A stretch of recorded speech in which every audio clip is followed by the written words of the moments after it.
This course is sponsored by USAA. We would like to thank USAA for their generosity in making this course possible. Hello, and welcome to the course on creating an emergency plan for caregivers. I am Lori Van Tilburg, founder of Southern Caregiver Resource Center, a nonprofit supporting caregivers for over 30 years. I am so excited to be here today to discuss a stress-free solution to disaster readiness. By the end of this course, you will be able to create a comprehensive disaster preparedness plan with your household members, discuss how to prepare and respond to the types of emergencies that are most likely to happen where you live, learn, work, and play, identify responsibilities for each member of your household, and how you will work together as a team, and practice as many elements of your plan as possible. Creating an emergency plan is not just for natural disasters, but for when the unexpected might occur and you are unable to care for your family. An emergency plan may come into play if you are in a car accident or need unexpected medical attention and are indisposed to care for those in your care. While each person's needs and abilities are different, every individual can and should prepare for emergencies of all kinds. By evaluating your own needs and making an emergency plan that fits those needs, you and your loved ones can be better prepared. Why is it essential to have your own disaster preparedness plan? Well, as a caregiver, someone is dependent on you to care for them at nearly all times, and especially during times of crisis. You occupy a vital role as a first responder in many ways. You are the first to be alerted when your veteran is suffering mentally or physically and must make the decision to take action, whether that be reaching out to external resources or drawing from your own personal resources to aid them. In some cases, children are able to step in and assist with the caregiver's regular duties. However, in an emergency, they will need extra support. That is why the emergency plan is so important. Accidents and disasters don't happen often, so it's easy not to prioritize the preparation they require. However, all of us, and you as a caregiver, have an opportunity to effectively respond to potential crises within your home and community by simply following a few easy steps. After you understand the plan, you can share it with those you care about. Preparation is an important step in the overall planning process. If you and your family member are not prepared, it will be difficult to assist your care recipients or dependents in a time of disaster. First, identify people you can rely on for support. A personal support network can include anyone who is able to contact you during an emergency to check up on you and provide help if you need it. As a caregiver, a support network is vital, and especially important during times when you are unable to reach your veteran or family. For example, if while you are out running errands and the county issues a disaster warning affecting your home, being able to call a neighbor to have them assist you is of the utmost importance for your family's safety. Your support network becomes a vital line of contact during the chaos of an emergency. When creating a support network, consider nearby family, friends, and neighbors. You will be surprised how eager and willing the community around you is to be a part of your network. In turn, you can agree to be part of their network.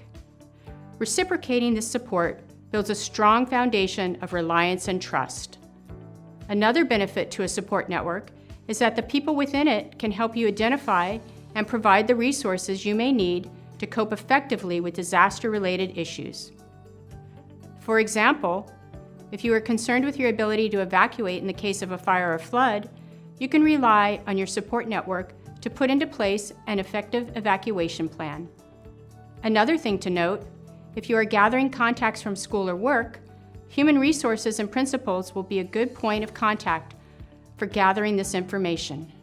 To identify and create a personal support network, include a minimum of 3 people.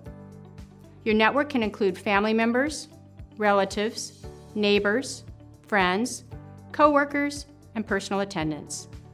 Add at least one out-of-town family member or friend.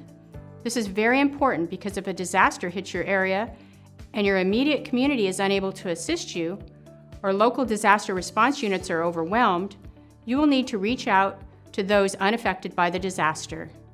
They may be able to help you evacuate or provide a place for you to stay during the disaster. Network members should know your capabilities and limitations. They should be able to check on you and help you during a disaster. You should organize networks for your home, workplace, volunteer sites, and any other places you spend a lot of time. Complete your disaster plan and share it with your network members. Here are some tips for communicating with your network members. It is best to agree on how you and your network will contact each other during an emergency. Ask your network to notify you of an emergency you may not know about. Arrange with your network to check in with you immediately if local officials give an evacuation order or if a disaster impacts your location. Consider giving a trusted member of your network all the necessary keys to get into your home, car, or any other locked area that may be important in a crisis. Or, instead, keep keys in a location that your support network can access. Give your network your travel dates if and when you will be out of town. This allows them to not only know your location, but be aware of emergencies in either area. If you have a service animal, make sure your service animal knows and trusts the people in your network. And choose an emergency meeting place you are familiar with, where you and others can reunite after exiting a building. Your network is your most powerful tool during the time of a disaster, and strategically establishing your network can mean the difference between safety and disaster. If you turn to your family disaster plan worksheet, fill out the first section that includes contact information as well as information for your pets. Now let's go through the plan of action and assess the disaster most likely to affect your household. Several things will come into play here, including geography, the date your home was built, and the structure. The structure will also affect the second question, which is what are the escape routes from your home? When answering this question, things to think about are, do you have a one-story or two-story home? How many doors and windows are on the ground level? Is there a safe escape route on the second story? In the case of something like a flood, would you need to have an escape route built on the second story? On to question number 3 in the section, Plan of Action. If separated during an emergency, what is our meeting place near our home? Questions to ask yourself when deciding what to put here: what meeting places have an option of 2 or more routes? How accessible is our meeting place? Does it have high visibility? How high or low is it relative to sea level? Are there a lot of trees or foliage around the place? Are trees a safe distance from the meeting space? I know it's a lot to think about, but these are good things to consider and will help you narrow down where the best meeting place may be. For the fourth question, if we cannot return home or are asked to evacuate, what is our meeting place outside of our neighborhood? It's a good idea to consider distance, routes, and geography. Like with question 3, you may want to make sure it is a place that is easily accessible. Question number 5. In the event your household is separated or unable to communicate with one another, your emergency contact outside of your immediate area will be who? Enter their name, home, cell phone, and email. After a disaster, let your friends and family know you're okay by registering at Safe and Well at their website or by calling 1-800-733-2767. You can also send a quick text or update your status on social networking sites. Question number 6 goes over where your children will be evacuated to in case of an emergency. For this portion, fill out the address and contact info on each site. Again, when choosing the site, consider the same contingencies from questions 4 and 5. Question number 7 includes the name of the people within your family of care that have a disability, and then the plan for each of them in case of an evacuation. This plan may require more consideration than the previous questions. You will need to consider a safe place where the needs of the one in your care can receive the treatment and care you provide for them on a regular basis.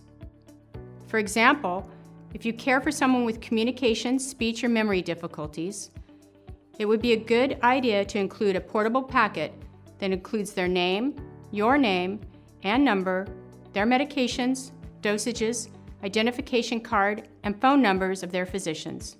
It would also be part of your plan for you to register those with special needs with local law enforcement agencies, so evacuation orders can include a visit to the person's home with disabilities and offer assistance. Another example would be, if someone in your household uses a wheelchair, make exits from your home wheelchair accessible. Practice emergency evacuation drills at least 2 times a year, or anytime you update your emergency plan or change the layout of your furniture. Be sure to include family and friends and your personal care attendant in the drills. Question number 8. In choosing a room where you can seal windows, vents, and doors and listen to broadcasts, it's a good idea to run a drill where you simulate an emergency response. And this will help you figure out which place in your home would work best and is the safest area. Now that you have filled out your emergency plan and you have your list of contacts, become familiar with the emergency or evacuation plan for your office, school, or any other location where you spend a lot of time. Once you have filled out your emergency plan, the next step would be to make a basic disaster supplies kit by using 8 basic categories. 1. Non-perishable food and water. Please keep in mind your specific dietary needs. 2. Items for your family. 3. Baby supplies if you have an infant in your family, such as baby formula and diapers. 4. First aid supplies. 5. Clothing and bedding. 6. Tools and emergency supplies. 7. Special items like medication. Keep the items that you would most likely need during an evacuation in an easy-to-carry container. And number 8, food and medication for your pets, and don't forget a pet carrier. It is incredibly important to keep copies of all your medical documents together so they are all in one place when a disaster strikes. Consider keeping as much as you can electronically and stored in a way that you can password protect. Remember to take a copy of this plan with you when you evacuate your home and keep the electronic copies and/or these records in a waterproof portable container. Some of the important documents are 1. Your primary physician's telephone number and address. 2. Your health insurance provider policy number. 3. Your hospital affiliation. 4. You and your family's blood type. 5. Your medical power of attorney. If you have not already completed one, now would be a good time to do so for you and your family members. 6. Your pharmacy's name and location. 7. Your prescription numbers. 8. A list of all medications for yourself and your family. 9. Frequency and dosages you are presently taking of prescription and non-prescription drugs. 10. And also, allergies and sensitivities, specific medical conditions, adaptive equipment, vendors' contact information for adaptive equipment, including phone numbers. Basically, you want to have documents that would allow someone outside of your network to be able to easily access medical assistance or to assist themselves if they are a healthcare provider in some capacity. They want to be able to help you on your behalf, and the best way to make that happen is to be sure that all the information they would need is available. For example, if a flood warning was issued in your area and you must evacuate, and your child has a prescription for asthma, all of these medical documents are helpful in order to access refills for your child's inhaler after you have evacuated. It is best to have a plan in response to different disasters and emergencies you and your family member may face. Here are some of the disaster categories that should be planned for: unexpected medical issues or accidents, fires, severe weather, heat and cold, flooding, terrorism, water contamination, earthquakes and hurricanes, and a tsunami if applicable. By understanding the needed response for each disaster and emergency, a step-by-step plan and safety guide can be created and implemented when needed. Identify and arrange a safe place to stay, such as with friends, family, or at a hotel outside your area if you have been told to evacuate and leave your home. This is a good time to utilize your support network.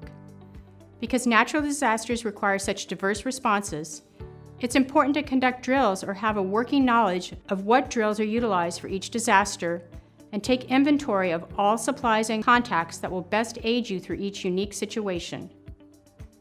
Additional steps for preparedness. 1. Ensure each family member has a current photo of every other family member in his or her cell phone. Post photos of each family member on the back of this plan. This is especially important for young children and those without cell phones. 2. Ensure each family member has an updated copy of this family emergency plan to include a snapshot in their cell phone. 3. Ensure digital copies of important documents, such as passports and a driver's license and any other important items. Make sure that these are stored securely off-site. 4. Notify emergency contacts and extended family members about your family emergency plan. 5. Update this plan every 6 months or as needed and keep printouts of the most updated plan in your disaster kits. 6. Make sure you install at least one smoke detector on each level of your home. 7. If you or any of your dependents have hearing loss, install a system that has a flashing strobe light to get their attention. And here's a trick. Change the batteries when daylight savings time changes. 8. Know the location of main utility cutoff valves and switches in your home. Learn how and when to disconnect them during an emergency. Arrange with your networks to help if needed. Turn off utilities only if local officials tell you to do so or if you believe there's an immediate threat to life. Knowing where these valves and switches are can allow you to work quickly at the time of an emergency. 9. You should also prepare an evacuation plan for your home before a disaster happens. Identify any and all exits possible from each room and building you may be in. Practice this evacuation plan annually so everyone is more comfortable in case of an emergency. You can create some pre-written instructions and store them with your disaster plan and equipment. We covered a lot of ground, so let's review a bit. In this course, you learn to 1. Create a comprehensive disaster preparedness plan. 2. Understand that an emergency plan is not just for natural disasters, but for when the unexpected might occur and you are unable to care for your family. An emergency plan may come into play if you are in a car accident or need unexpected medical attention. 3. You also learn to create a medical information list and basic disaster supplies kit. It is of the utmost importance to keep copies of all your medical documents together so they are all in one place when a disaster strikes. 4. With your household members, you learn to discuss how to prepare and respond to the types of emergencies that are most likely to happen where you live, learn, work, and play. 5. Describe the importance of creating an emergency plan as a caregiver. Being prepared for an emergency or disaster allows you to care for your veteran and your dependents in a safe and effective way. 6. Identify a neighbor and an out-of-town friend that can go to your house if it is a natural disaster. Identify and arrange a safe place to stay, such as with friends, family, or at a hotel outside your area if you have been told to leave your home. 7. And the most important, utilize your support network. Thank you for taking the time to take this course. We hope it was helpful for you. Stay safe, stay prepared. Be sure to check out our course materials for a downloadable emergency response plan you can fill out and store in a safe place. Also included in our course materials are tips and takeaways to help you and your family stay safe and prepared.